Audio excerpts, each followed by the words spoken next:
ইতিহাসের পাতা কি কেবলই বিজয়ের কথা বলে, নাকি রাজনৈতিক প্রতিহিংসার অস্ত্র হয়ে দাঁড়ায়? ভারতে বিজেপি সরকারের কাছে ইতিহাস মানেই যেন এক ধারালো তলোয়ার, যা তারা বারবার ব্যবহার করছে মুসলিম শাসকদের বিরুদ্ধে। মহারাষ্ট্রে ঔরঙ্গজেবের পর এবার বিজেপির নতুন লক্ষ্যবস্তু মহীশূরের বার্ড টিপু সুলতান। কিন্তু কেন হঠাৎ ১৮ শতকের এই বীর শাসককে খলনায়ক বানাতে মরিয়া হয়ে উঠেছে উগ্র হিন্দুত্ববাদী এই দলটি? আজ আমরা দেখব কিভাবে রাজনীতির দাবার চালে একজন জাতীয় বীরকে সাম্প্রদায়িক রঙে রাঙানোর চেষ্টা চলছে। বিতর্কের শুরু গত ১৪ই ফেব্রুয়ারি। মহারাষ্ট্রের মালেগাঁওয়ে ডেপুটি মেয়র শান-ই হিন্দ নিহাল আহমেদ তার কার্যালয়ে টিপু সুলতানের একটি ছবি টাঙানোর সিদ্ধান্ত নেন। ব্যাস, এতেই জ্বলে ওঠে বিজেপি এবং একনাথ শিন্ডের শিবসেনা। তাদের দাবি, ছবি সরাতে হবে, শাস্তির মুখোমুখি করতে হবে ডেপুটি মেয়রকে।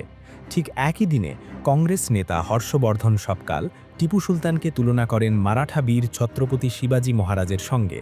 তিনি টিপু সুলতানকে অভিহিত করেন এক অকৃত্রিম দেশপ্রেমিক এবং মহান যোদ্ধা হিসেবে, যিনি আমৃত্যু ব্রিটিশদের বিরুদ্ধে লড়াই করেছেন। সবকালের এই বক্তব্যে যেন ঘি ঢালা হলো। মহারাষ্ট্রের মুখ্যমন্ত্রী দেবেন্দ্র ফাডনবিস এই তুলনাকে অগ্রহণযোগ্য বলে হুঙ্কার দিলেন। এর কয়েক ঘন্টার মধ্যেই পুনেতে কংগ্রেস কার্যালয়ে পাথর বৃষ্টি শুরু করে বিজেপি কর্মীরা। পুলিশ ও সাংবাদিক সহ আহত হন অন্তত ৯ জন।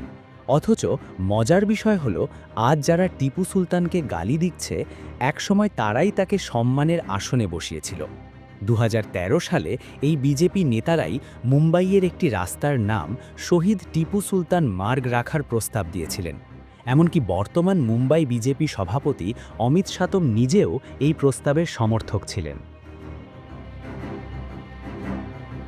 শিবসেনার উদ্ধব ঠাকরে গোষ্ঠীও বিজেপির এই ভণ্ডামির মুখোশ খুলে দিয়েছে। সঞ্জয় রাউত মনে করিয়ে দিয়েছেন, খোদ বিজেপির মনোনীত সাবেক রাষ্ট্রপতি রামনাথ কোবিন্দ কর্ণাটক বিধানসভায় দাঁড়িয়ে টিপু সুলতানের বীরত্বের প্রশংসা করেছিলেন। টিপু সুলতান কি আসলেই সাম্প্রদায়িক ছিলেন? ইতিহাস বলছে ভিন্ন কথা। তিনি ছিলেন ভারতের সেই বিরল সন্তানদের একজন, যিনি ব্রিটিশ সাম্রাজ্যবাদের বিরুদ্ধে কখনো মাথা নত করেননি। কিন্তু ভোট ব্যাংক আর মেরুকরণের রাজনীতি করতে হলে বিজেপির তো একজন মুসলিম ভিলেন প্রয়োজন।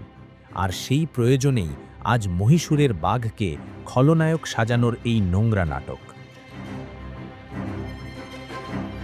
ইতিহাস বিকৃতি করে হয়তো সাময়িক ফায়দা পাওয়া যায়, কিন্তু বীরের বীরত্ব মুছে ফেলা অসম্ভব। টিপু সুলতান আজও কোটি কোটি মানুষের হৃদয়ে সাম্রাজ্যবাদ বিরোধী সংগ্রামের প্রতীক।